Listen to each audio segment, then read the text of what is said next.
ಅನುದಿನ ಅನುಕ್ಷಣ ಮನೆಯಲ್ಲೂ ಕಲಿಯೋಣ, ಕಲಿಕೆಯ ಹೊಸ ಹಾದಿಯಲಿ ಜೊತೆಗೂಡಿ ಹೆಜ್ಜೆಯ ಹಾಕೋಣ, ಸಂತಸದಿ ಕಲಿಯೋಣ ನಮ್ಮ ಹೆಮ್ಮೆಯ ಈ ಕ್ಲಾಸಿನಲ್ಲಿ. Yes sir. Yes teacher. Present ma'am. ನನ್ನ ಹೆಸರು ಆರ್ ರವೀಂದ್ರನಾಥ್. ನಾವು ಈ ಒಂದು ತರಗತಿಯಲ್ಲಿ 5ನೇ ತರಗತಿ ಕನ್ನಡ ವಿಷಯದಲ್ಲಿ ಬರ್ತಕ್ಕಂಥ ಪದ್ಯಭಾಗದಲ್ಲಿ ಬರ್ತಕ್ಕಂಥ ಉತ್ತರಿ ಹಾಡು ಅಂತಕ್ಕಂಥ ಒಂದು ಪದ್ಯವನ್ನು ಈ ಒಂದು ತರಗತಿಯಲ್ಲಿ ನಾವು ತಿಳ್ಕೊತೀವಿ. ವಿಶ್ವಕವಿ ರವೀಂದ್ರನಾಥ ಟ್ಯಾಗೋರರು ಒಂದು ಮಾತಾಡ್ತಾರೆ ಮಕ್ಕಳೇ, ಸೂರ್ಯನು ಹೋದನೆಂದು ನೀವು ಚಿಂತಿಸುತ್ತಾ ಕುಳಿತರೆ ನಕ್ಷತ್ರಗಳನ್ನು ನೋಡುವ ಭಾಗ್ಯವನ್ನು ಕಳೆದುಕೊಳ್ಳುತ್ತೀರಿ ಅಂತ. ಹೌದು ಮಕ್ಕಳೇ, ಕೋವಿಡ್ ಬಗ್ಗೆ ಯೋಚನೆ ಮಾಡ್ತಾ ಶಾಲೆಗಳು ಇನ್ನೂ ಬಾಗಿಲು ತೆಗೆದಿಲ್ಲಲ್ಲ ಅಂತ ನೀವು ಯೋಚನೆ ಮಾಡ್ತಾ ಕೂತ್ಕೊಂಡ್ರೆ ಚಂದನ ವಾಹಿನಿಯಲ್ಲಿ ಬರ್ತಕ್ಕಂಥ ಸುಂದರವಾದ ಅದ್ಭುತವಾದಂಥ ಪಾಠಗಳನ್ನು ನೀವು ಮಿಸ್ ಆಗಿಬಿಡ್ತೀರಿ ಮಕ್ಕಳೇ. ಹೌದು ಮಕ್ಕಳೇ, ಕಲಿಯಬೇಕೆನ್ನುವ ಆಸಕ್ತಿ ನಿಮ್ಮಲ್ಲಿರಬೇಕು, ಕಲಿಯುವ ಛಲ ನಿಮ್ಮಲ್ಲಿರಬೇಕು, ಕಲಿಯುವ ದೃಢ ಸಂಕಲ್ಪ ನಿಮ್ಮಲ್ಲಿರಬೇಕು. ಮನೆಯಾದರೇನು, ಶಾಲೆಯಾದರೇನು, ಬೀದಿಯಾದರೇನು, ಚಂದನ ವಾಹಿನಿಯಾದರೇನು ಮಕ್ಕಳೇ. ಬೀದಿ ದೀಪಗಳ ಕೆಳಗಡೆ ಓದಿ ಭಾರತ ರತ್ನ ಪಡೆದಂಥವರು ಸರ್ ಎಂ ವಿಶ್ವೇಶ್ವರಯ್ಯನವರು. ಅವರು ನಮಗೆ ಸ್ಫೂರ್ತಿ ಮಕ್ಕಳೇ. ಧಾರಾಕಾರವಾಗಿ ಮಳೆ ಸುರಿತಾ ಇದ್ದರೂ ಆ ಮಳೆಯಲ್ಲೇ ನೆನ್ಕೊಂಡು ಶಾಲೆಗೆ ಬಂದು ಪಾಠ ಪ್ರವಚನಗಳನ್ನು ಕೇಳಿ ಭಾರತ ಸಂವಿಧಾನವನ್ನು ರಚನೆ ಮಾಡಿದಂಥ ಡಾಕ್ಟರ್ ಬಿ ಆರ್ ಅಂಬೇಡ್ಕರ್ ಅವರು ನಮಗೆ ಸ್ಫೂರ್ತಿ ಮಕ್ಕಳೇ. ಹೌದು, ಕಲಿಯಬೇಕೆನ್ನುವ ಆಸಕ್ತಿ ನಮ್ಮಲ್ಲಿರಬೇಕು ಮಕ್ಕಳೇ. ಈಗ ನಾನು ನಿಮಗೆ ಭಾರತದ ಸುಂದರ ಪ್ರಾಕೃತಿಕ ಸ್ಥಳಗಳು ಈ ಒಂದು ಚಿತ್ರವನ್ನು ತೋರಿಸ್ತಾ ಇದ್ದೀನಿ ಮಕ್ಕಳೇ. ನೀವು ಈ ಚಿತ್ರವನ್ನು, ಈ ಒಂದು ಪ್ರಾಕೃತಿಕ ಸೌಂದರ್ಯ ಇರತಕ್ಕಂಥ ಚಿತ್ರ ಎಲ್ಲಿದೆ, ಯಾವ ರಾಜ್ಯದಲ್ಲಿದೆ ಮತ್ತು ಇದರ ಹೆಸರೇನು ಅಂತಕ್ಕಂಥದ್ದನ್ನು ಗುರುತಿಸಬೇಕು ಮಕ್ಕಳೇ. ನೋಡಿ ಮಕ್ಕಳೇ, ಈ ಸುಂದರ ಪರಿಸರ ಎಲ್ಲಿದೆ, ಯಾವ ರಾಜ್ಯದಲ್ಲಿದೆ ಅಂತ ನೀವು ಗುರುತಿಸ್ಬೋದಾ? ವೆರಿ ಗುಡ್ ಮಕ್ಕಳೇ, ಕರೆಕ್ಟಾಗಿ ಹೇಳಿದ್ರಿ. ಇದು ಅರಕು, ಆಂಧ್ರ ಪ್ರದೇಶ. ಹೌದು ಮಕ್ಕಳೇ, ಇಲ್ಲಿ ಚಲನಚಿತ್ರಗಳನ್ನೆಲ್ಲ ತೆಗೀತಾರೆ. ತುಂಬ ಸುಂದರವಾದಂಥ ಒಂದು ಸ್ಥಳ. ಮುಂದಿನ ಒಂದು ಚಿತ್ರ ನೋಡಿ ಮಕ್ಕಳೇ. ನೋಡಿ ಮಕ್ಕಳೇ, ಎಷ್ಟು ಚೆನ್ನಾಗಿದೆ ಎನ್ನುವ ಸುಂದರವಾದ ಸ್ಥಳ ಅಲ್ವಾ? ಆ ಒಂದು ಮರಗಳು ನೋಡಿ, ಹಸಿರಾಗಿರ್ತಕ್ಕಂಥ ಒಂದು ಪ್ರಾಕೃತಿಕ ಸೌಂದರ್ಯ ನೋಡಿ, ಹರಿತಾ ಇರತಕ್ಕಂಥ ಒಂದು ನದಿಯನ್ನು ನೋಡಿ. ಈ ಒಂದು ಸುಂದರ ಒಂದು ಪ್ರಾಕೃತಿಕ ಪರಿಸರ, ನೈಸರ್ಗಿಕ ಪರಿಸರ ಎಲ್ಲಿದೆ ಅಂತ ಹೇಳ್ಬೋದಾ ಮಕ್ಕಳೇ? ಹೇಳ್ಬೋದಾ? ಐಡಿಯಾ ಬಂತಾ ಮಕ್ಕಳೇ? ಇದು ತಮಿಳುನಾಡಿನಲ್ಲಿದೆ ಮಕ್ಕಳೇ. ಅತ್ಯಂತ ಸುಂದರವಾದಂಥ ಸ್ಥಳ. ಐಡಿಯಾ ಬಂತಾ? ವೆರಿ ಗುಡ್ ಮಕ್ಕಳೇ, ಕರೆಕ್ಟಾಗಿ ಹೇಳಿದ್ರಿ.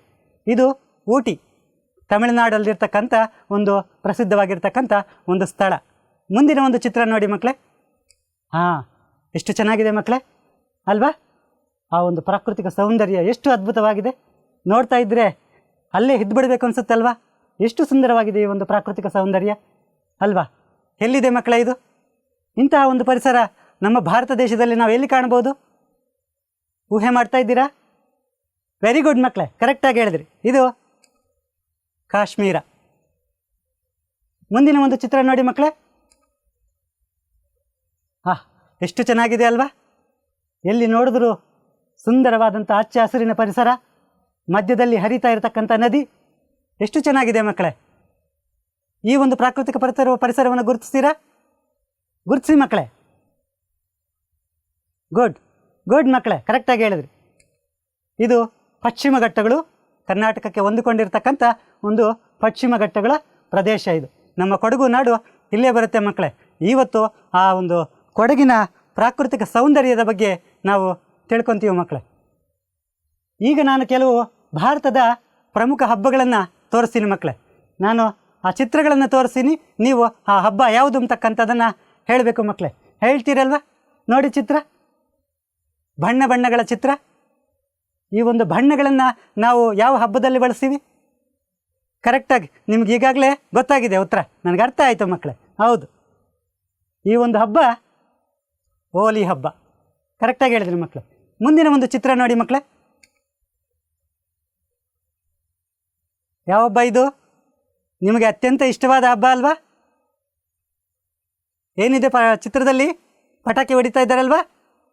ಹಬ್ಬ ನಿಮಗೆ ಐಡಿಯಾ ಬಂತಲ್ವಾ? ಗುಡ್ ಗುಡ್ ಗುಡ್, ಅದೇ ಆನ್ಸರ್. ಕರೆಕ್ಟ್ ಮಕ್ಕಳೇ. ಇದು ದೀಪಾವಳಿ ಹಬ್ಬ. ಸರಿಯಾಗಿ ಉತ್ತರ ಹೇಳಿದ್ರಿ. ಮುಂದಿನ ಒಂದು ಚಿತ್ರ ನೋಡಿ ಮಕ್ಕಳೇ. ಹಾಂ, ನಿಮ್ಗೆ ಅರ್ಥ ಆಗಿದೆ ಬಿಡಿ. ಚಿತ್ರ ನೋಡಿದ ತಕ್ಷಣ ನಿಮಗೆ ಗೊತ್ತಾಗಿದೆ. ನೀವು ಹೇಳ್ತಾ ಇರ್ತಕ್ಕಂಥ ಉತ್ತರ ಕರೆಕ್ಟ್ ಮಕ್ಕಳೇ. ಇದು ಗಣೇಶ ಚತುರ್ಥಿ. ಮೊನ್ನೆ ತಾನೇ ಆಚರಣೆ ಮಾಡಿದ್ವಲ್ಲ, ವೆರಿ ಗುಡ್, ಗಣೇಶ ಚತುರ್ಥಿ. ಮುಂದಿನ ಒಂದು ಚಿತ್ರ ನೋಡಿ ಮಕ್ಕಳೇ. ಏನು ನೋಡಿ, ಬೋಟ್ ನಡೆಸ್ತಾ ಇದ್ದಾರೆ. ಏನೋ ಒಂದು ಬೋಟ್ ರೇಸ್ ಇದ್ದಂಗೆ ಐತೆ. ಎಲ್ಲರೂ ಒಟ್ಟಾಗಿ ಬೋಟನ್ನು ನಡೆಸ್ತಾ ಇದ್ದಾರೆ. ಈ ಹಬ್ಬ ಐಡಿಯಾ ಬಂತಾ ಮಕ್ಕಳೇ? ಹೌದು, ಇದು ಬೋಟ್ ಫೆಸ್ಟಿವಲ್ ಅಸ್ಸಾಂ. ಹೌದು ಮಕ್ಕಳೇ, ಇದೊಂದು ಸ್ಥಳೀಯ ಹಬ್ಬ. ಇದು ಅಸ್ಸಾಂ ಮತ್ತು ಕೇರಳದಲ್ಲಿ ವಿಶೇಷವಾಗಿ ಈ ಹಬ್ಬವನ್ನು ಆಚರಣೆ ಮಾಡ್ತಾರೆ ಮಕ್ಕಳೇ. ಮಕ್ಕಳೇ, ಇದೇ ಹಬ್ಬದ ರೀತಿ ಒಂದು ಸ್ಥಳೀಯ ಹಬ್ಬ ನಮ್ಮ ಕರ್ನಾಟಕದಲ್ಲಿ, ನಮ್ಮ ಕೊಡಗಿನಲ್ಲಿ ಸಾಂಪ್ರದಾಯಿಕವಾಗಿ ಹಬ್ಬವನ್ನು ಆಚರಣೆ ಮಾಡ್ಕೊಂಬರ್ತಾ ಇದ್ದಾರೆ. ಆ ಹಬ್ಬ ಯಾವುದು ಮಕ್ಕಳೇ? ತಿಳ್ಕೊಳ್ಳ? ನಾವು ಇವತ್ತು ಮಾಡ್ತಕ್ಕಂಥ ಪದ್ಯಕ್ಕೆ ಸಂಬಂಧಪಟ್ಟಿರ್ತಕ್ಕಂಥ ಹಬ್ಬ. ಹೌದು ಮಕ್ಕಳೇ, ಸರಿಯಾಗಿ ಹೇಳಿದ್ರಿ. ಉತ್ತರಿ ಹಬ್ಬ. ಈ ಒಂದು ಹಬ್ಬದ ಬಗ್ಗೆ ಈ ಒಂದು ತರಗತಿಯಲ್ಲಿ ನಾವು ಈ ಒಂದು ಪದ್ಯದ ಬಗ್ಗೆ ತಿಳ್ಕೊತೀವಿ ಮಕ್ಕಳೇ. ಪದ್ಯಕ್ಕೆ ಹೋಗೋದಕ್ಕಿಂತ ಮೊದಲು ನಾವು ಈ ಪದ್ಯವನ್ನು ಬರೆದಿರ್ತಕ್ಕಂಥ ಕವಿ, ಆ ಕವಿಯ ಪರಿಚಯವನ್ನು ಮಾಡಿಕೊಳ್ಳೋಣ ಮಕ್ಕಳೇ. ಪದ್ಯವನ್ನು ಬರೆದಿರ್ತಕ್ಕಂಥ ಕವಿ ಪಂಜೆ ಮಂಗೇಶರಾಯರು. ಇವರ ಜನನ ಕ್ರಿಸ್ತ ಶಕ 1874ರಲ್ಲಿ. ಇವರ ಸ್ಥಳ ಬಂಟ್ವಾಳ, ದಕ್ಷಿಣ ಕನ್ನಡ ಜಿಲ್ಲೆಯ ಬಂಟ್ವಾಳದಲ್ಲಿ ಇವರು ಜನಿಸಿದರು. ಇವರ ಒಂದು ಕಾವ್ಯನಾಮ ಕವಿಶಿಷ್ಯ. ಇವರು ಬರೆದಿರ್ತಕ್ಕಂಥ ಕೃತಿಗಳು ಉತ್ತರಿ ಹಾಡು, ನಾಗರಹಾವೆ, ಗುಡುಗುಡು ಗುಮ್ಮಟ ದೇವ, ಕೋಟಿ ಚೆನ್ನಯ್ಯ, ಮಾತಾಡೋ ರಾಮಪ್ಪ ಮೊದಲಾದ ಕೃತಿಗಳನ್ನು ಇವರು ಬರೆದಿದ್ದಾರೆ ಮಕ್ಕಳೇ. ಈ ಒಂದು ತರಗತಿಯಲ್ಲಿ ಪದ್ಯಕ್ಕೆ ಸಂಬಂಧಪಟ್ಟಂತೆ ಈ ಒಂದು ಪದ್ಯದಲ್ಲಿ ನಾವು ಏನೆಲ್ಲ ವಿಷಯಗಳನ್ನು ಕಲಿತೀವಿ, ಏನೆಲ್ಲ ವಿಷಯಗಳನ್ನು ತಿಳ್ಕೊತೀವಿ ಅಂತಕ್ಕಂಥದ್ದನ್ನು ನಾವು ಈಗ ನೋಡೋಣ ಮಕ್ಕಳೇ. ಕೊಡವರ ಹಾಗೂ ಕೊಡಗಿನ ಜೀವನವನ್ನು ಪ್ರತಿಬಿಂಬಿಸುವ ಒಂದು ಹಾಡು ಉತ್ತರಿ ಹಾಡು.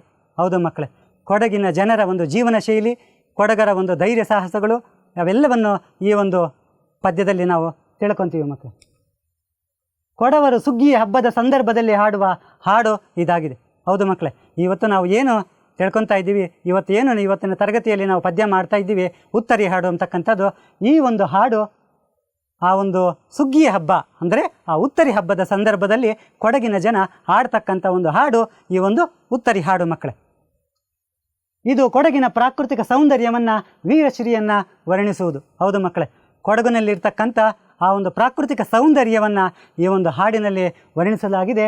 ಜೊತೆಗೆ ಅಲ್ಲಿರ್ತಕ್ಕಂಥ ಒಂದು ಜನರ ಧೈರ್ಯ ಸಾಹಸಗಳನ್ನು, ಅವರ ವೀರತ್ವವನ್ನು, ವೀರಶ್ರೀಯನ್ನು ಈ ಒಂದು ಪದ್ಯದಲ್ಲಿ ಕವಿ ಅದ್ಭುತವಾಗಿ ವರ್ಣನೆ ಮಾಡಿದ್ದಾರೆ. ಅದರ ಬಗ್ಗೆನೂ ನಾವು ತಿಳ್ಕೊತೀವಿ ಮಕ್ಕಳು.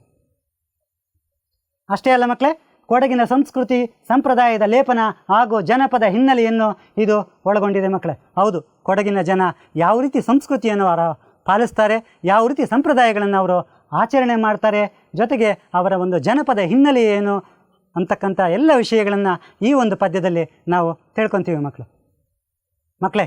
ಇವಾಗ ಉತ್ತರಿ ಹಾಡನ್ನು ಹಾಡೋಣ. ನೀವು ನನ್ನ ಜೊತೆಯಲ್ಲಿ ಹಾಡಬೇಕು ಮಕ್ಕಳೇ. ಹಾಡ್ತೀರಲ್ವಾ? ಗುಡ್, ಹಾಡಿ ಮಕ್ಕಳೇ. ಎಲ್ಲಿ ಭೂರಮೆ ದೇವ ಸನ್ನಿಧಿ ಬಯಸಿ ಬಿಮ್ಮನೆ ಬಂದಳೋ, ಎಲ್ಲಿ ಮೋಹನಗಿರಿಯ ಬೆರಗಿನ ರೂಪಿನಿಂದಲಿ ನಿಂದಳೋ, ಎಲ್ಲಿ ಮುಗಿಲಲಿ ಮಿಂಚಿನೋಳ್ ಕಾವೇರಿ ಹೊಳೆ ಹೊಳೆ ಹೊಳೆವಳೋ, ಎಲ್ಲಿ ನೆಲವನು ತಣಿಸಿ ಜನಮನ ಹೊಲದ ಕಳೆ ಕಳೆ ಕಳೆವಳೋ, ಅಲ್ಲೇ ಆ ಕಡೆ ನೋಡಲ, ಅಲ್ಲೇ ಕೊಡಗರ ನಾಡಲ, ಅಲ್ಲೇ ಕೊಡವರ ಬೀಡಲ, ಅಲ್ಲೇ ಕೊಡವರ ಬೀಡಲ. ಮಕ್ಕಳೇ, ಎಲ್ಲಿ ಭೂರಮೆ ದೇವ ಸನ್ನಿಧಿ ಬಯಸಿ ಬಿಮ್ಮನೆ ಬಂದಳೋ. ಹೌದು ಮಕ್ಕಳೇ, ಕೊಡಗಿನಲ್ಲಿ ಹಲವಾರು ದೇವತೆಗಳೇ ನೆಲೆಸಿದ್ದಾರೆ ಮಕ್ಕಳೇ. ಹಲವಾರು ದೇವಸ್ಥಾನಗಳಿದ್ದಾವೆ. ಆ ದೇವತೆಗಳ ಒಂದು ಸನ್ನಿಧಿಯನ್ನು ಬಯಸಿ ಆ ಸಾಕ್ಷಾತ್ ಭೂತಾಯಿನೇ ಬಂದು ಇಲ್ಲಿ ನೆಲೆಸಿದ್ದಾಳೆ ಅಂತಕ್ಕಂಥ ಮಾತನ್ನು ಕವಿ ಇಲ್ಲಿ ವರ್ಣನೆ ಮಾಡ್ತಾನೆ ಮಕ್ಕಳು. ಎಲ್ಲಿ ಮೋಹನ ಗಿರಿಯ ಬೆರಗಿನ ರೂಪಿನಿಂದಲಿ ನಿಂದಳೋ. ಹೌದು ಮಕ್ಕಳೇ, ಆ ಭೂತಾಯಿ ಇಲ್ಲಿ ಮೋಹನಗಿರಿಯ ರೂಪದಲ್ಲಿ, ಬೆರಗುಗೊಳಿಸ್ತಕ್ಕಂಥ ಒಂದು ರೂಪದಲ್ಲಿ, ಅದ್ಭುತವಾದಂಥ ಒಂದು ಮೋಹನಗಿರಿಯ ರೂಪದಲ್ಲಿ ಇಲ್ಲಿ ನೆಲೆಸಿದ್ದಾಳೆ ಅಂತಕ್ಕಂಥ ಮಾತನ್ನು ಕವಿ ಇಲ್ಲಿ ಹೇಳ್ತಾನೆ ಮಕ್ಕಳೇ. ಎಲ್ಲಿ ಮುಗಿಲಲ್ಲಿ ಮಿಂಚಿನೋಳ್ ಕಾವೇರಿ ಹೊಳೆ ಹೊಳೆ ಹೊಳೆವಳೋ. ಮಕ್ಕಳೇ, ಮಳೆ ಬರತಕ್ಕಂಥ ಸಂದರ್ಭದಲ್ಲಿ ಮಿಂಚು ಬರೋದನ್ನು ನಾವು ನೋಡಿದ್ದೀವಿ ಅಲ್ವಾ? ಎಷ್ಟು ಪ್ರಕಾಶಮಾನವಾಗಿ ಅದು ಕಾಣುತ್ತೆ ಅಲ್ವಾ? ಹೌದು ಮಕ್ಕಳೇ, ಆ ಒಂದು ಕಾವೇರಿ ತಾಯಿ, ಆ ಒಂದು ಕಾವೇರಿ ನದಿ ಆ ಜಲಪಾತಗಳಲ್ಲಿ ಧುಮ್ಮಿಕ್ಕತಕ್ಕಂಥ ಸಂದರ್ಭದಲ್ಲಿ ಆ ಆಕಾಶದಲ್ಲಿ ಮಿಂಚು ಯಾವ ರೀತಿ ಮಿನುಗುತ್ತೋ, ಯಾವ ರೀತಿ ಹೊಳೆಯುತ್ತೋ ಆ ರೀತಿಯಲ್ಲಿ ಆ ನದಿ ಹರಿಬೇಕಾದರೆ, ಆ ಒಂದು ಜಲಪಾತದಲ್ಲಿ ಧುಮ್ಮಿಕ್ಕಬೇಕಾದ್ರೆ ಹೊಳಿತದೆ ಅಂತಕ್ಕಂಥ ಮಾತನ್ನು ಕವಿ ಇಲ್ಲಿ ವರ್ಣನೆ ಮಾಡ್ತಾನೆ. ಎಲ್ಲಿ ನೆಲವನ್ನು ತಣಿಸಿ ಜನಮನ ಹೊಲದ ಕಳೆ ಕಳೆ ಕಳೆವಳು. ಹೌದು ಮಕ್ಕಳೇ, ನಮಗೆ ದಿನನಿತ್ಯ ಜೀವನದಲ್ಲಿ ತುಂಬ ಬೇಸರ ಆದಂಥ ಸಂದರ್ಭದಲ್ಲಿ ನಾವು ಪ್ರವಾಸಕ್ಕೆ ಹೋಗ್ತೀವಿ. ಪ್ರವಾಸಕ್ಕೆ ಹೋಗ್ತಕ್ಕಂಥ ಸಂದರ್ಭದಲ್ಲಿ ಎಲ್ಲಿಗೆ ಹೋಗ್ತೀವಿ? ಸಾಮಾನ್ಯವಾಗಿ ಕೊಡಗುಗೆ ಹೋಗ್ತೀವಿ, ಕೊಡಗು ನೋಡೋದಕ್ಕೆ ಹೋಗ್ತೀವಿ. ಹೌದು, ಅಲ್ಲಿಗೆ ಬರ್ತಕ್ಕಂಥ ಜನತೆಗೆ, ಅಲ್ಲಿ ಬರ್ತಕ್ಕಂಥ ಪ್ರವಾಸಿಗರಿಗೆ ಆ ಕಾವೇರಿ ತಾಯಿ ಅವರಿಗೆ ಒಂದು ನವ ಚೈತನ್ಯವನ್ನು, ಒಂದು ನವ ಉತ್ಸಾಹವನ್ನು ತುಂಬುತ್ತಾಳೆ ಮಕ್ಕಳೇ. ಅಷ್ಟೇ ಅಲ್ಲ ಮಕ್ಕಳೇ, ಹೊಲದ ಕಳೆ ಕಳೆ ಕಳೆವಳು.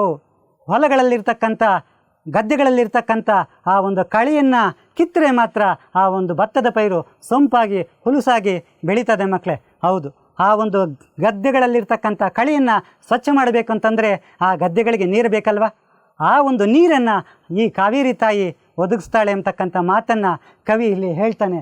ಅಲ್ಲೇ ಆ ಕಡೆ ನೋಡಲ, ಅಲ್ಲಿ ಇರ್ತಕ್ಕಂಥ ಒಂದು ಕೊಡಗಿನ ಪ್ರಾಕೃತಿಕ ಸೌಂದರ್ಯವನ್ನು ಒಮ್ಮೆ ಸವಿಯಲ ಅಂತಕ್ಕಂಥ ಮಾತನ್ನು ಕವಿ ಹೇಳ್ತಾನೆ ಮಕ್ಕಳೇ. ಅಲ್ಲೇ ಕೊಡಗರ ನಾಡಲ, ಅದೇ ಒಂದು ಕೊಡಗರ ನಾಡು, ಅಲ್ಲಿ ಕಾಣ್ತಾ ಇರ್ತಕ್ಕಂಥ ಒಂದು ಸುಂದರವಾದ ಪ್ರಾಕೃತಿಕ ಸೌಂದರ್ಯವನ್ನು ಹೊಂದಿರತಕ್ಕಂಥ ನಾಡು ಅದೇ ಕೊಡಗರ ನಾಡು ಅಂತಕ್ಕಂಥ ಮಾತನ್ನು ಕವಿ ಹೇಳ್ತಾರೆ.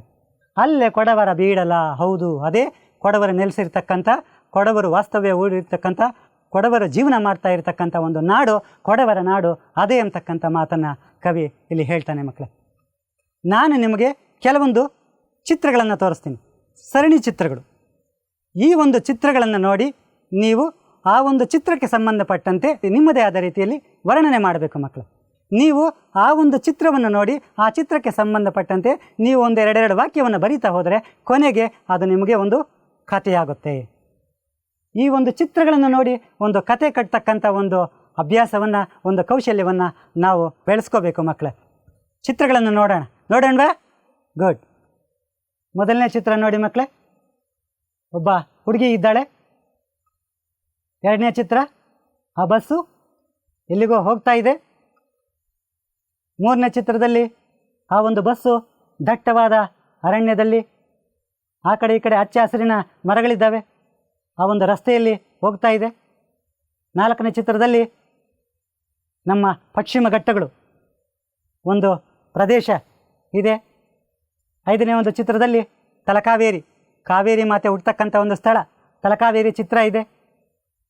ಮುಂದೆ ಅಬ್ಬಿ ಜಲಪಾತ, ಕೊಡಗಿನ ಸುಂದರವಾದಂಥ ಅಬ್ಬಿ ಜಲಪಾತದ ಚಿತ್ರ ಇದೆ. ನಂತರ ಮತ್ತೆ ಬಸ್ ಊರಿನ ಕಡೆ ಹೊರಡ್ತಾ ಇದೆ. ನಿಮಗೀಗಾಗಲೇ ಈ ಒಂದು ಸರಣಿ ಚಿತ್ರಗಳನ್ನು ನೋಡಿದ ಮೇಲೆ ಒಂದು ಐಡಿಯಾ ಬಂದಿರುತ್ತಲ್ಲ ಮಕ್ಕಳೇ, ಒಂದು ಕಥೆಯನ್ನು ಬರಿಬೋದಲ್ವಾ? ಬರಿತೀರಲ್ವಾ? ಈ ಒಂದು ಕತೆಗೆ ಒಂದು ಶೀರ್ಷಿಕೆ ಕೊಡೋಣ ಮಕ್ಕಳೇ. ಏನು ಕೊಡೋಣ ಹೇಳಿ ನೋಡೋಣ. ಇಂದೂಳ ಕೊಡಗು ಪ್ರವಾಸ. ಒಂದು ಶೀರ್ಷಿಕೆಯನ್ನು ಕೊಟ್ಟು ನಾವು ಯಾವ ರೀತಿ ಈ ಹಿಂದೂ ಕೊಡಗಿನಲ್ಲಿ ಪ್ರವಾಸ ಮಾಡ್ತಾಳೆ ಅಂತಕ್ಕಂಥ ಒಂದು ಕಥೆಯನ್ನು ನಾವು ಇವಾಗ ಬರೀತಕ್ಕಂಥ, ಎಣಿತಕ್ಕಂಥ ಒಂದು ಕೌಶಲ್ಯವನ್ನು ಬೆಳೆಸ್ಕೊಳ್ಳೋಣ ಮಕ್ಕಳು. ಮೊದಲನೇ ಚಿತ್ರ ನೋಡಿ ಮಕ್ಕಳೇ. ಈ ಒಂದು ಚಿತ್ರಕ್ಕೆ ಸಂಬಂಧಪಟ್ಟಂತೆ ನಾವು ಏನು ಬರಿಬೋದು? ಇಂದು ಕಾಲೇಜು ವಿದ್ಯಾರ್ಥಿನಿ, ದ್ವಿತೀಯ PUC ಓದುತ್ತಿದ್ದಾಳೆ. 2 ವಾಕ್ಯ ಬರೆದಿದ್ದೀವಿ ಮಕ್ಕಳು, ಸಾಕು. ಈ ಒಂದು ಹುಡುಗಿಗೆ ಸಂಬಂಧಪಟ್ಟಂತೆ, ಈ ಒಂದು ಹುಡುಗಿಯ ಸನ್ನಿವೇಶ ಇರತಕ್ಕಂಥ ಚಿತ್ರಕ್ಕೆ ಸಂಬಂಧಪಟ್ಟಂತೆ 2 ವಾಕ್ಯಗಳನ್ನು ಬರೆದಿದ್ದೀವಿ. ಮುಂದಿನ ಚಿತ್ರ ನೋಡಿ ಮಕ್ಕಳೇ, ಬಸ್ಸಿನ ಚಿತ್ರ. ಇದಕ್ಕೆ ಏನು ಬರಿಬೋದು ನಾವು? ಅವಳು ಕೊಡಗಿನ ಪ್ರವಾಸ ಮಾಡಲು ನಿರ್ಧರಿಸಿ ಬಸ್ಸಿನಲ್ಲಿ ಪ್ರಯಾಣ ಬೆಳೆಸಿದಳು. ಮುಂದಿನ ಒಂದು ಚಿತ್ರ ನೋಡೋಣ ಮಕ್ಕಳೇ. ಏನು ಬರಿಬೋದು ಈ ಒಂದು ಚಿತ್ರಕ್ಕೆ ಸಂಬಂಧಪಟ್ಟಂತೆ? ಕೊಡಗಿನ ರಸ್ತೆಗಳಲ್ಲಿ ಸಂಚರಿಸುವಾಗ ದಟ್ಟವಾದ ಹಸಿರಾದ ಕಾಡುಗಳನ್ನು ಕಂಡಳು. ಹೌದು, ಇಂದು ಆ ಒಂದು ಕೊಡಗಿನಲ್ಲಿ ಸಂಚಾರ ಮಾಡಬೇಕಾದ್ರೆ, ಕೊಡಗಿನಲ್ಲಿ ಪ್ರವಾಸ ಮಾಡ್ತಾ ಇರಬೇಕಾದ್ರೆ ಕೊಡಗಿನ ರಸ್ತೆಗಳಲ್ಲಿ ಸಂಚರಿಸುವಾಗ ದಟ್ಟವಾದ ಹಸಿರಾದ ಕಾಡುಗಳನ್ನು ಕಂಡಳು. ಪಶ್ಚಿಮ ಘಟ್ಟಗಳ ಒಂದು ಚಿತ್ರ. ಈ ಒಂದು ಚಿತ್ರಕ್ಕೆ ಸಂಬಂಧಪಟ್ಟಂತೆ ಏನು ಬರೀಬೋದು? ಬೆಟ್ಟಗಳ ಸಾಲಿನಲ್ಲಿ ಕಲಕಲ ಹರಿಯುವ ಕಾವೇರಿ ನದಿಯನ್ನು ಕಂಡಳು. ಹೌದು ಮಕ್ಕಳು, ಬರೀಬೋದಲ್ವಾ? ಗುಡ್. ಮುಂದಿನ ಒಂದು ಚಿತ್ರ ನೋಡಿ ಮಕ್ಕಳೇ. ಈ ಒಂದು ಚಿತ್ರಕ್ಕೆ ಸಂಬಂಧಪಟ್ಟಂತೆ ಏನು ಬರಿಬೋದು ನಾವು? ತಲಕಾವೇರಿಗೆ ಹೋಗಿ ಕಾವೇರಿ ಮಾತೆಯ ದರ್ಶನ ಪಡೆದಳು. ಮುಂದಿನ ಒಂದು ಚಿತ್ರ ನೋಡಿ ಮಕ್ಕಳೇ. ಅಬ್ಬಿ ಫಾಲ್ಸ್ ಇದೆ, ಅಬ್ಬಿ ಜಲಪಾತ. ಇದಕ್ಕೆ ಸಂಬಂಧಪಟ್ಟಂತೆ ಅಬ್ಬಿ ಜಲಪಾತವನ್ನು ಸಂದರ್ಶಿಸಿ ಧುಮ್ಮಿಕ್ಕುವ ಜಲಪಾತವನ್ನು ಕಣ್ತುಂಬಿಕೊಂಡಳು.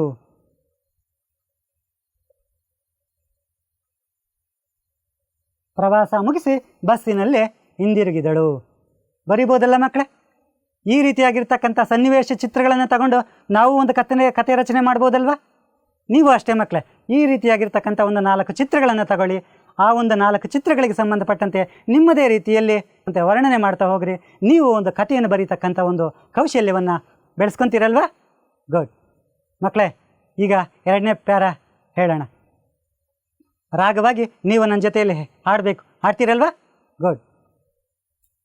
ಸವಿದು ಮೆದ್ದರು ಯಾರು ಪೂರ್ವದಿ ಹುಲಿಯ ಹಾಲಿನ ಮೇವನು, ಕವಣೆ ತಿರಿ ಕಲ್ಲಾಟ ಹಗ್ಗಕ್ಕೆ ಸೆಳೆದರೋ ಹೆಬ್ಬಾವನು, ಸವರಿ ಆನೆಯ ಸೊಂಡಲಿನ ರಣಕೊಂಬನಾರ್ ಭೋರ್ಗರೆದರೋ, ಸವೆದು ಸವೆಯದ ಸಾಹಸತ್ವದ ಕ್ಷಾತ್ರ ಬೇಟೆಯ ಮೆರೆದರೋ, ಅವರು ಸಾವರಿಯರು, ಅವರು ಕಡುಗಲಿಗರಿಯರು, ಅವರ ಕೊಡಗಿನ ಹಿರಿಯರು, ಅವರ ಕೊಡಗಿನ ಹಿರಿಯರು.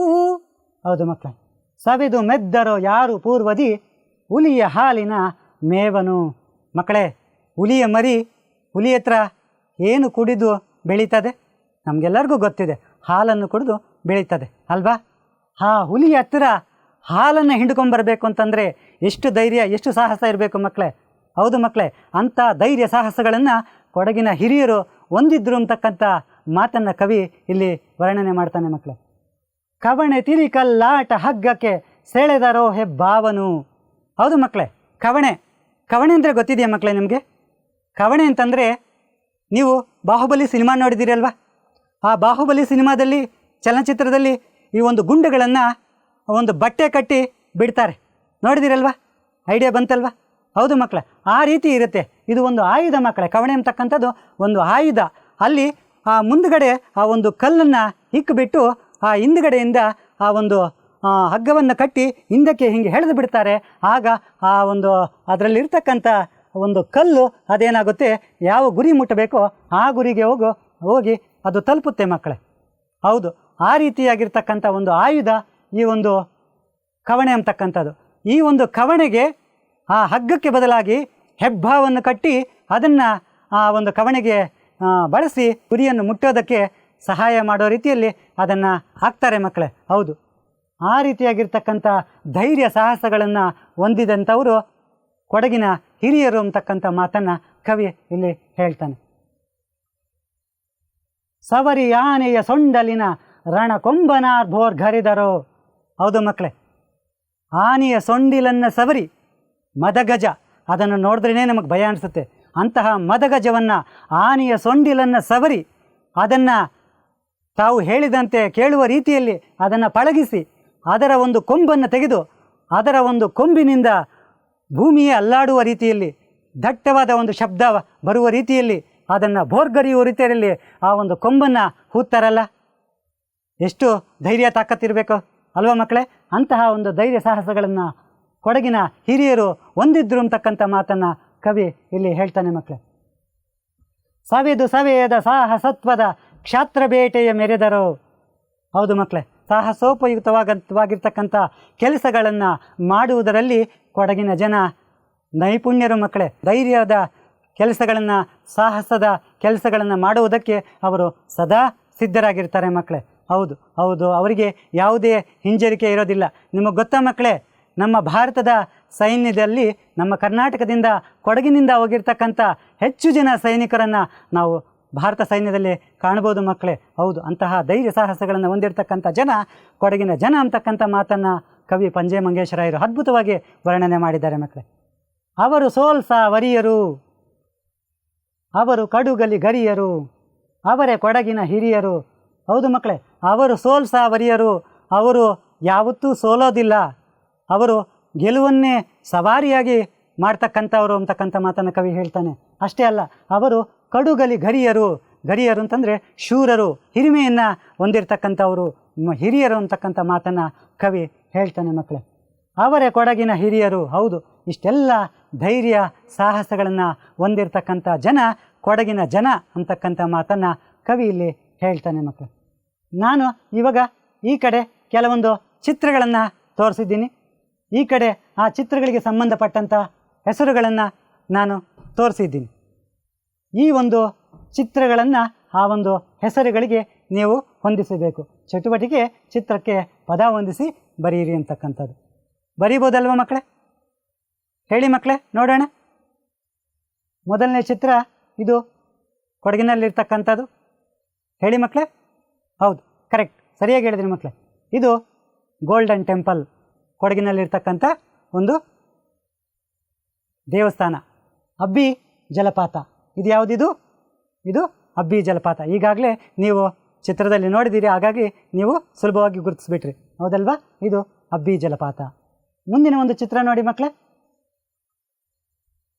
ಇದು ಹೊರನಾಡು. ಹೊರನಾಡು ಅನ್ನಪೂರ್ಣೇಶ್ವರಿ ದೇವಸ್ಥಾನ ಇರತಕ್ಕಂಥ ಒಂದು ಹೊರನಾಡು ಇದು, ಹೌದು ಮಕ್ಕಳೇ. ಮುಂದಿನ ಒಂದು ಚಿತ್ರ ನೋಡಿ ಮಕ್ಕಳೇ. ಕರೆಕ್ಟ್, ಈಗಾಗಲೇ ನಿಮಗೆ ಗೊತ್ತಾಗಿದೆ, ಸರಿಯಾಗಿ ಹೇಳಿದ್ರಿ ಮಕ್ಕಳೇ. ಇದು ತಲಕಾವೇರಿ. ಯಾಕೆಂದರೆ 3 ಚಿತ್ರಗಳನ್ನು ತೋರಿಸಿದ ಮೇಲೆ 4ನೇ ಚಿತ್ರ ಈಸಿಯಾಗಿ ಸುಲಭವಾಗಿ ಗುರುತಿಸ್ಬೋದು. ಸರಿಯಾಗಿ ಹೇಳಿದ್ರಿ ಮಕ್ಕಳು. 3ನೇ ಪ್ಯಾರ ಪದ್ಯವನ್ನು ರಾಗವಾಗಿ ನನ್ನ ಜೊತೆಯಲ್ಲಿ ಆಡಿ ಮಕ್ಕಳೇ. ಆಡ್ತೀರಲ್ವಾ? ಗುಡ್. ತಮ್ಮ ನಾಡಿನ ಕೊರಳು ದಾಸೆದ ನೊಗದ ಬಾರಕ್ಕೆ ಬಗ್ಗದೋಲ್, ಹೆಮ್ಮೆ ಹಗೆಗಳ ಹೊಡೆದು ಹಿರಿಯರು ಹಸಿದು ಹಾರುವ ಬಗ್ಗದೋಲ್, ಬೊಮ್ಮಗಿರಿಯಂ ಪುಷ್ಪಗಿರಿ ಪರ್ಯಂತ ಬೆಳದಿ ದೇಶವು, ಧರ್ಮದಾನವ ಕಟ್ಟು ಕಟ್ಟಳೆ ರೀತಿ ನೀತಿಯ ಕೋಶವು, ನಮ್ಮ ಕೊಡಗಿದು ಜಮ್ಮದು, ಜಮ್ಮ ಕೊಡಗಿದು ನಮ್ಮದು, ನಮ್ಮೊಡಲ್ ಬಿಡಲಮ್ಮದು, ನಮ್ಮೊಡಲ್ ಬಿಡಲಮ್ಮದು. ಹೌದು ಮಕ್ಕಳು, ತಮ್ಮ ನಾಡಿನ ಕೊರಳು ದಾಸ್ಯದ ನೊಗದ ಭಾರಕ್ಕೆ ಬಗ್ಗದೋಳ್. ಮಕ್ಕಳೇ, ಉಳುಮೆ ಮಾಡಬೇಕಾದ್ರೆ ಎತ್ತುಗಳನ್ನು ಕಟ್ಟಿ ಉಳುಮೆ ಮಾಡ್ತೀವಿ ಅಲ್ವಾ? ಹುಲಿಗಳನ್ನು ಕಟ್ಟಿ ಉಳುಮೆ ಮಾಡೋದಕ್ಕೆ ಸಾಧ್ಯನಾ ಮಕ್ಕಳೇ? ಸಾಧ್ಯವಿಲ್ಲ. ಯಾರಾದರೂ ತಮ್ಮನ್ನು ದಾಸರನ್ನಾಗಿ ಮಾಡ್ಕೋಬೇಕು, ಎತ್ತುಗಳ ರೀತಿಯಲ್ಲಿ ತಾವು ಹೇಳದಂತೆ ಮಾಡ್ಕೋಬೇಕು ಅಂತ ಯಾರಾದರೂ ದಾಸ್ಯಕ್ಕೆ ಒಳಪಡಿಸೋದಕ್ಕೆ ಬಂದರೆ ಕೊಡಗಿನ ವೀರರು ಹಸಿದ ಹುಲಿಗಳ ರೀತಿಯಲ್ಲಿ ಅವರ ಮೇಲೆ ಹಾರ್ತಾರೆ.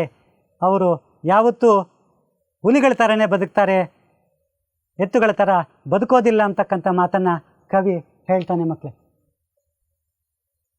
ಹೆಮ್ಮೆ ಹಗೆಗಳ ಹೊಡೆದು ಹಿರಿಯರು ಹಸಿದು ಹಾರುವ ಬಗ್ಗದೋಳ್. ಹೌದು ಮಕ್ಕಳೇ, ಅವರು ಕೊಡಗಿನ ನಾಡಿನ ಬಗ್ಗೆ ಕೊಡಗಿನ ಜನಕ್ಕೆ ತುಂಬ ಹೆಮ್ಮೆ ಇದೆ. ಅವರ ಹೆಮ್ಮೆಗೆ ಯಾರಾದರೂ ಧಕ್ಕೆ ಮಾಡೋದಕ್ಕೆ ಬಂದರೆ, ಯಾರಾದರೂ ಅವರ ಮೇಲೆ ಹಗೆ ಸಾಧಿಸೋದಕ್ಕೆ ಬಂದರೆ, ಅವರ ಹಗೆಗಳ ವಿರುದ್ಧ, ಅವರ ಹೆಮ್ಮೆಗೆ ಧಕ್ಕೆ ತರೋದಕ್ಕೆ ಬಂದಂತಹ ಶತ್ರುಗಳ ವಿರುದ್ಧ ಅವರು ಹಸಿದು ಹಾರುವ ಬಗ್ಗದೋಳ್ ಅಂದರೆ ಹಸಿದಿರತಕ್ಕಂಥ ಒಂದು ಹುಲಿ ತನ್ನ ಬೇಟೆಯ ಮೇಲೆ ಅದು ಯಾವ ರೀತಿ ಹಾರಿ ಅದನ್ನು ಕೊಲ್ಲುತ್ತೋ ಆ ರೀತಿಯಲ್ಲಿ ಕೊಡಗಿನ ಜನ ತಮ್ಮ ಹೆಮ್ಮೆಗೆ ಧಕ್ಕೆ ತರೋದಕ್ಕೆ ಬಂದಂತಹ ಜನಗಳ ಮೇಲೆ ಹಾಗೂ ತಮ್ಮ ಹಗೆಗಳ ವಿರುದ್ಧ ಹಸಿದು ಹಾರ್ತಕ್ಕಂಥ ಹುಲಿಯ ರೀತಿಯಲ್ಲಿ ಅವರು ಹಾರಿ ಅವರನ್ನು ಕೊಲ್ಲುತ್ತಾರೆ ಅಂತಕ್ಕಂಥ ಮಾತನ್ನು ಕವಿಯಲ್ಲಿ ವರ್ಣನೆ ಮಾಡ್ತಾರೆ ಮಕ್ಕಳೇ. ಬೊಮ್ಮಗಿರಿಯಂ ಪುಷ್ಪಗಿರಿ ಪರ್ಯಂತ ಬೆಳದಿ ದೇಶವು. ಹೌದು ಮಕ್ಕಳೇ, ಕೊಡಗು ನಾಡು ಎಲ್ಲಿಂದ ಎಲ್ಲಿಯವರೆಗೂ ಹಬ್ಬಿದೆ ಅಂತಕ್ಕಂಥ ಒಂದು ವಿಷಯವನ್ನು ಹೇಳಬೇಕಾದ್ರೆ ಕವಿ ಬೊಮ್ಮಗಿರಿಯಿಂದ ಪುಷ್ಪಗಿರಿಯವರೆಗೂ ಪಶ್ಚಿಮ ಘಟ್ಟಗಳಲ್ಲಿ ಈ ಒಂದು ಕೊಡಗು ನಾಡು ಬೆಳಕೊಂಡಿದೆ ಅಂತಕ್ಕಂಥ ಒಂದು ಮಾತನ್ನು ಕವಿ ಇಲ್ಲಿ ಹೇಳ್ತಾನೆ ಮಕ್ಕಳೇ. ಧರ್ಮದಾನವ ಕಟ್ಟು ಕಟ್ಟಳೆ ರೀತಿ ನೀತಿಯ ಕೋಶವು. ಹೌದು ಮಕ್ಕಳೇ, ಕೊಡಗಿನ ಜನ ದಾನ ಧರ್ಮ ಮಾಡ್ತಕ್ಕಂಥವ್ರು, ಧರ್ಮವನ್ನು ಕಟ್ಟುನಿಟ್ಟಾಗಿ ಪಾಲನೆ ಮಾಡ್ತಕ್ಕಂಥವ್ರು, ಅವರು ಸಂಪ್ರದಾಯಗಳನ್ನು ಕಟ್ಟುನಿಟ್ಟಾಗಿ ಪಾಲನೆ ಮಾಡ್ತಕ್ಕಂಥವ್ರು. ಅವರು ಉಡುಗೆ ತೊಡುಗೆ, ಅವರ ರೀತಿ ನೀತಿಗಳು, ಅವರ ಒಂದು ಆಚರಣೆಯ ವಿಧಾನಗಳು ತುಂಬ ಚೆನ್ನಾಗಿರ್ತವೆ ಮಕ್ಕಳೇ. ಹೌದು ನೋಡಿ, ಆ ಒಂದು ಕೊಡಗಿನ ಹೆಣ್ಣಿನ ಒಂದು ಚಿತ್ರವನ್ನು ನೀವು ನೋಡ್ಬೋದು. ಆ ಒಂದು ಕೊಡಗಿನ ಹೆಣ್ಣು ಯಾವ ರೀತಿ ತನ್ನ ವೇಷಭೂಷಣಗಳನ್ನು ಧರಿಸಿದ್ದಾಳೆ ಅಂಥ ವಿಷಯವನ್ನು ನೀವು ಗಮನಿಸಬಹುದು. ಕೊಡಗಿನ ಉತ್ತರಿ ಹಬ್ಬದ ಸಂದರ್ಭದಲ್ಲಿ ಅವರು ಈ ರೀತಿಯಾಗಿರ್ತಕ್ಕಂಥ ವೇಷಭೂಷಣಗಳನ್ನು ತೊಟ್ಟು ಅವರು ಈ ಒಂದು ಹಬ್ಬವನ್ನು ಆಚರಣೆ ಮಾಡ್ತಾರೆ ಮಕ್ಕಳೇ. ನಮ್ಮ ಕೊಡಗಿದು ಜಮ್ಮದು, ಜಮ್ಮ ಕೊಡಗಿದು ನಮ್ಮದು, ನಮ್ಮೊಡಲ್ ಬಿಡಲಮ್ಮದು. ಹೌದು ಮಕ್ಕಳೇ, ನಮ್ಮ ಕೊಡಗಿದು ಜಮ್ಮದು. ಮಕ್ಕಳೇ, ಜಮ್ಮದು ಜಮ್ಮದು ಅಂತಂದರೆ ರಾಜನು ದಾನ ಕೊಟ್ಟಿರ್ತಕ್ಕಂಥ, ಇನಾಮು ಕೊಟ್ಟಿರ್ತಕ್ಕಂಥ ಒಂದು ಭೂಮಿಗೆ ಅಥವಾ ಬೇರೆ ಯಾವುದಾದ್ರೂ ವಸ್ತುವಿಗೆ ಆಗಿರ್ಬೋದು, ಅದಕ್ಕೆ ಇನಾಮು ಅಂತ ಕರೀತಾರೆ. ಮಕ್ಕಳೇ, ಇಲ್ಲಿ ಎರಡು ಅರ್ಥಗಳನ್ನು ನೋಡ್ಬೋದು. ಇಲ್ಲಿ ಕೊಡಗಿನ ಹಿರಿಯರು ಕೊಡಗಿನ ಜನಕ್ಕೆ ದಾನವಾಗಿ ಕೊಟ್ಟಿರ್ತಕ್ಕಂಥ ಒಂದು ಭೂಮಿ ಈ ಒಂದು ಕೊಡಗು ನಾಡು ಅಂತಕ್ಕಂಥ ಒಂದು ಅರ್ಥವನ್ನು ನೋಡ್ಬೋದು. ಇನ್ನೊಂದು ಕಡೆ ಆ ಭೂತಾಯಿನೇ ಕೊಡಗಿನ ಜನರಿಗೆ ಈ ಒಂದು ಸುಂದರವಾಗಿರ್ತಕ್ಕಂಥ ಪ್ರಾಕೃತಿಕ ಸೌಂದರ್ಯ ಇರತಕ್ಕಂಥ ಕೊಡಗು ನಾಡನ್ನು ದಾನವಾಗಿ ಕೊಟ್ಟಿದ್ದಾಳೆ ಅಂತಕ್ಕಂಥ ಎರಡು ಅರ್ಥಗಳನ್ನು ನಾವು ಇಲ್ಲಿ ಕಾಣ್ಬೋದು ಮಕ್ಕಳೇ. ಜಮ್ಮ ಕೊಡಗಿದು ನಮ್ಮದು. ಹೌದು, ಹಿರಿಯರಿಂದ ದಾನವಾಗಿ ಬಂದಿರತಕ್ಕಂಥ ಒಂದು ನಾಡು ಈ ಕೊಡಗು ನಾಡು, ನಮ್ಮ ನಾಡು ಅಂತಕ್ಕಂಥ ಒಂದು ಮಾತನ್ನು ಇಲ್ಲಿ ಕೊಡಗಿನ ಜನ ಹೇಳ್ತಾರೆ. ನಮ್ಮೊಡಲ್ ಬಿಡಲಮ್ಮದು. ನಮ್ಮೊಡಲ್, ಒಡಲ್ ಅಂತಂದರೆ ಶರೀರ, ದೇಹ. ಹೌದು, ಈ ಒಂದು ನಾಡು, ಈ ಒಂದು ಕೊಡಗು ನಾಡು ನಮ್ಮ ದೇಹ ಇದ್ದ ಹಾಗೆ. ಈ ಒಂದು ನಮ್ಮ ಆತ್ಮದಿಂದ ಈ ಒಂದು ದೇಹವನ್ನು ಯಾರೂ ಬೇರ್ಪಡಿಸೋದಕ್ಕೆ ಸಾಧ್ಯವಿಲ್ಲ. ಈ ಒಂದು ನಾಡಿಗೋಸ್ಕರ ನಮ್ಮ ಪ್ರಾಣವನ್ನು ಕೊಡೋದಕ್ಕೂ ನಾವು ಸದಾ ಸಿದ್ಧರಾಗಿರ್ತೀವಿ. ನಮ್ಮ ನಾಡಿನ ಬಗ್ಗೆ ನಮಗೆ ಅಷ್ಟೊಂದು ಹೆಮ್ಮೆ ಇದೆ. ಕೊಡಗಿನ ಬಗ್ಗೆ ಅಲ್ಲಿನ ಜನರಿಗೆ, ಅಲ್ಲಿನ ವೀರರಿಗೆ, ಅಲ್ಲಿರ್ತಕ್ಕಂಥ ಜನತೆಗೆ ಅಷ್ಟೊಂದು ಹೆಮ್ಮೆ ಇದೆ, ಅಷ್ಟೊಂದು ಪ್ರೀತಿ ಇದೆ ಅಂತಕ್ಕಂಥ ಮಾತನ್ನು ಕವಿ ಇಲ್ಲಿ ಹೇಳ್ತಾನೆ ಮಕ್ಕಳು.